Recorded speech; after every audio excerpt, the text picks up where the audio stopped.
I'm Andy Chanley from 88.5 FM, and this is an 88.5 FM here at home video conference interview. And today it's with Khruangbin. Welcome in. Thank you. Hi, thanks for having us. You're looking on the screen at Laura Lee, bass player for the band, and also Donald DJ Johnson, who plays drums. Latest album is called Mordecai. It came out a couple of months ago. It's available now, and it's really it's a fine record. Congratulations on it. Thank you. Thank you. And the single Time, you and I, we've been playing a lot on 88.5 FM these last several months. Here's the reason I love that song Time, You and I guess this is mostly directed at you, DJ, but it's the boo boo boo boo boo. What is that? Electronic drum trigger? I don't know what it is, but it's disco glory, and I love it in every song that I hear it. What makes that sound? That's one of Mark's toys. Mark has so many percussion electronic toys that he uses across all of the records, but that's him doing the do. I know exactly what you're talking about. Yeah. I love it. I made a list at one point of all the songs that have it. It's the greatest thing in the world. Yeah, Mark has a bag. He has a percussion bag. It's like Grandpa's sack. I mean, not Grandpa's, Santa Claus sack, you know. Awesome. Full of percussion. So if I ask like 20 music lovers to describe you guys, we probably get 29 different answers.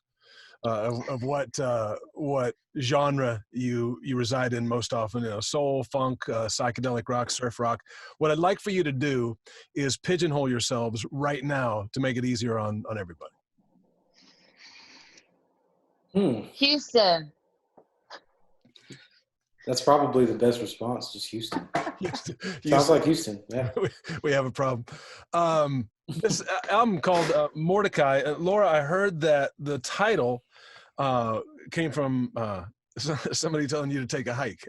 Tell the story about where Mordecai originated, because I'm guessing it's the only album out there that's not religious that has Mordecai as a title.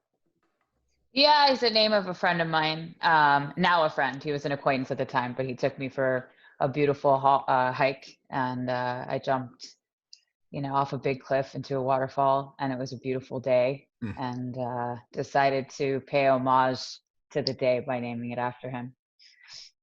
The music on this album, I've heard there's an Angelino that is a legend that continues to have an influence on you guys. Roy Ayers, the vibes master, the vibraphone player from South Central, who's I believe he's the most sampled artist in all of hip hop history, if I'm not mistaken. But it seems like what he's done, bridging jazz and hip hop, it almost seems like it's a skeleton key for what you guys do. Am I overestimating his influence on you guys? No, Roy Ayers is a huge influence of ours.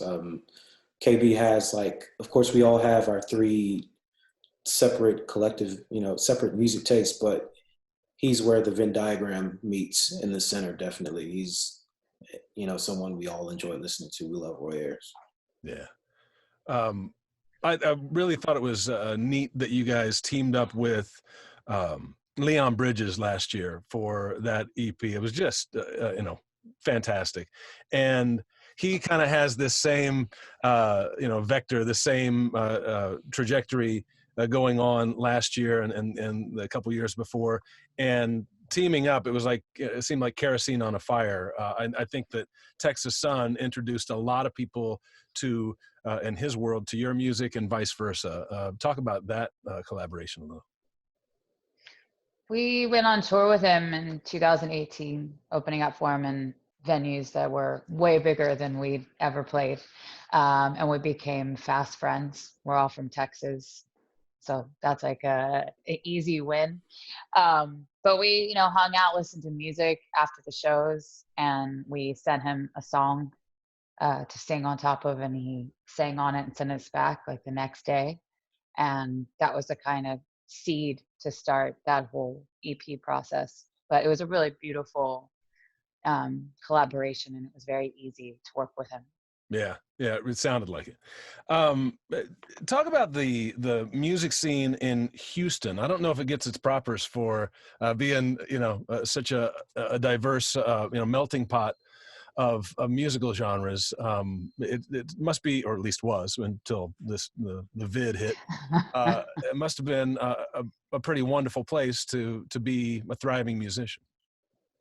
Yeah, we love Houston. There's so much talent here in Houston.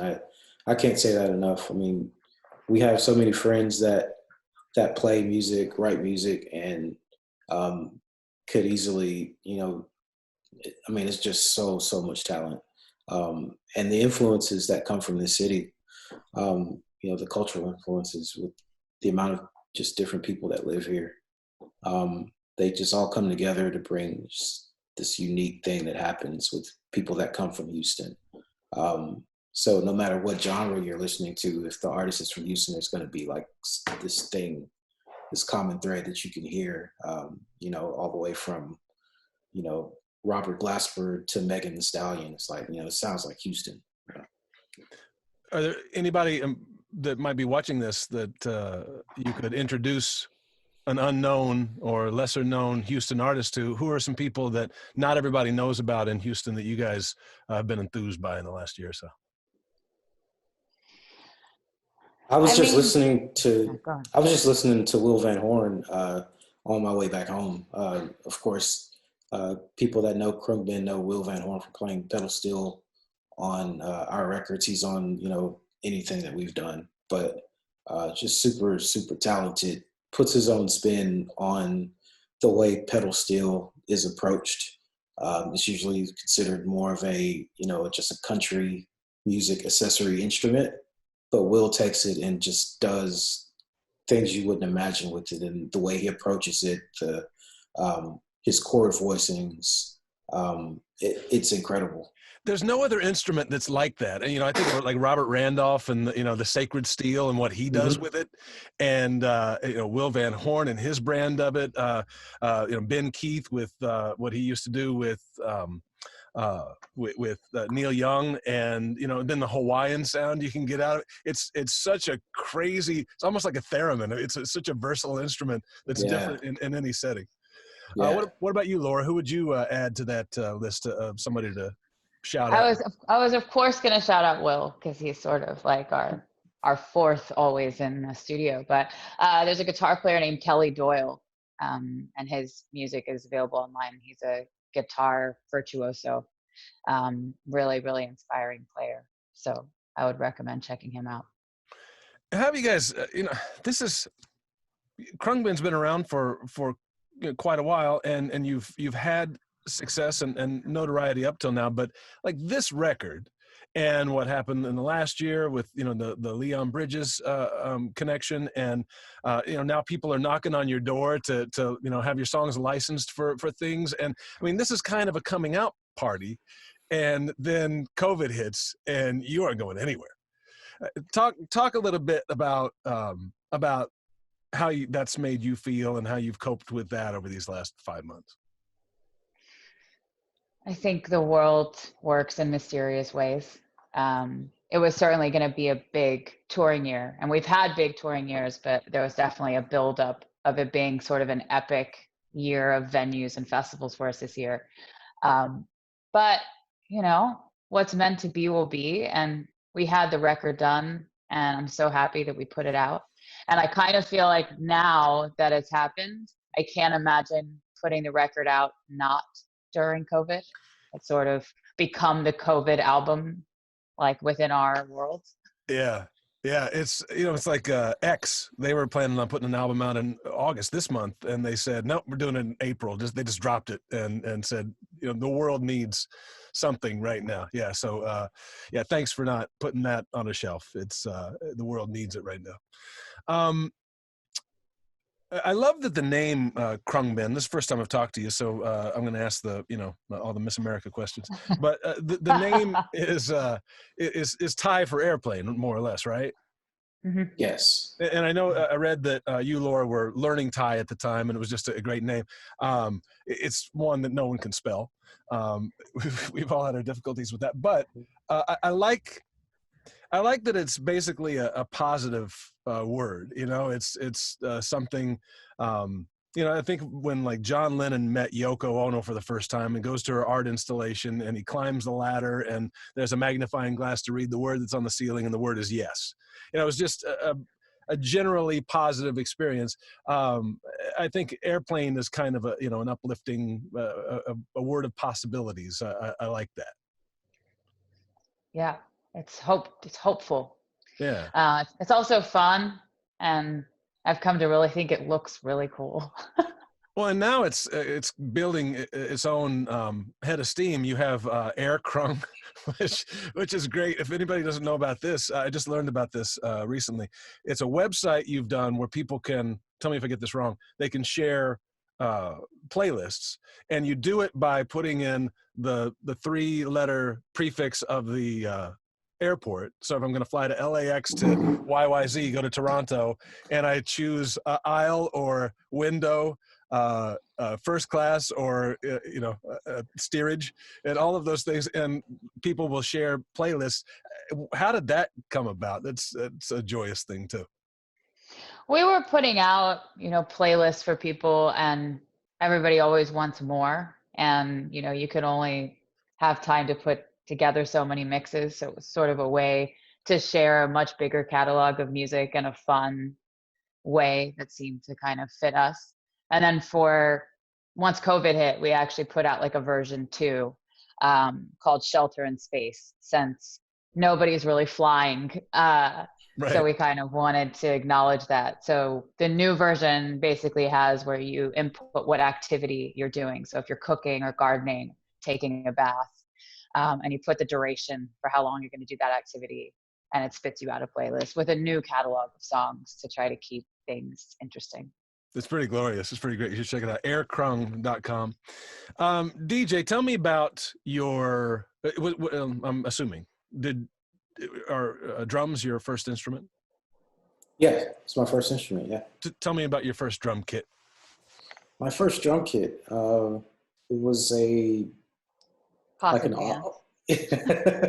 Yeah, well, actually, my first drum kit was like a little kid's kit my mom and dad bought me. And instead of using the sticks because they were too loud, they took the little cardboard things off the hangers. And I used dry cleaning? Yeah, the dry cleaning things. So those are my drumsticks to quiet things down a bit. But yeah, that was my first kit. That's brilliant. I just bought we went camping and I lamented we didn't have, a lot of instruments that the kids could play. So I just bought a cajon, and it arrived like yesterday. And my 5-year-old has taken to it, and I already regret it. Cajon's an awesome instrument. It is. It's a lot of fun. Yeah. What about you, Laura? Bass, your first instrument, your first choice? I played piano when I was little. Tell me about your first piano lessons. I mean, I'm sure like my first playing was just going and, making noise. Chopsticks. Yeah, but I have a really beautiful piano teacher, I think when I was 4, and I had her for 2 beautiful years, once a week. And my parents would watch me play at the piano, and it was kind of like this funny thing that they would sit and watch me, and if they made noise, it would mess me up. And so I'd be like, don't talk, and then I would mess up, but there was no sound. So I'd be like, don't breathe, like stop breathing so I can play. But yeah, I played piano when I was little and stopped, tried my hand at guitar. It's definitely not my instrument. And I got to bass much later on in life, and definitely came much more natural to me than any other instrument. What do you think you'd be doing? I'll pose the question to each of you. DJ, you go first. What do you think you'd be doing if you weren't the drummer for Khruangbin now? Where do you think life would have taken you if music wasn't a possibility?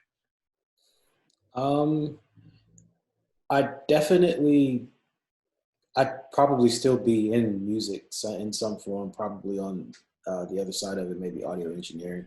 That was actually when I graduated high school, I went out and got an audio engineering degree because I didn't quite know what I wanted to do, but I know I wanted to be involved in the music industry in some capacity. So probably, engineering, production, definitely behind the scenes, because I'm not a big in front of the camera kind of person. But yeah, definitely behind the scenes. What about you, Laura? I don't know. I've kind of worked every job. I think I would have been some kind of producer. I'm not sure what kind. But before Khruangbin started touring, I was training to be a TV producer.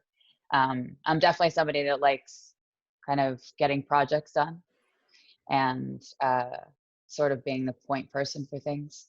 And I use that skill in Khruangbin. So, you know, it works out. But I can't, I mean, this is the best job.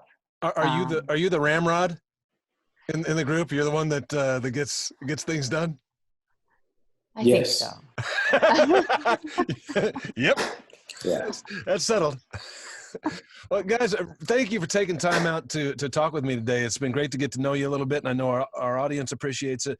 Final question: what's the best meal you've made for yourself in quarantine? Ooh, that's a Laura question.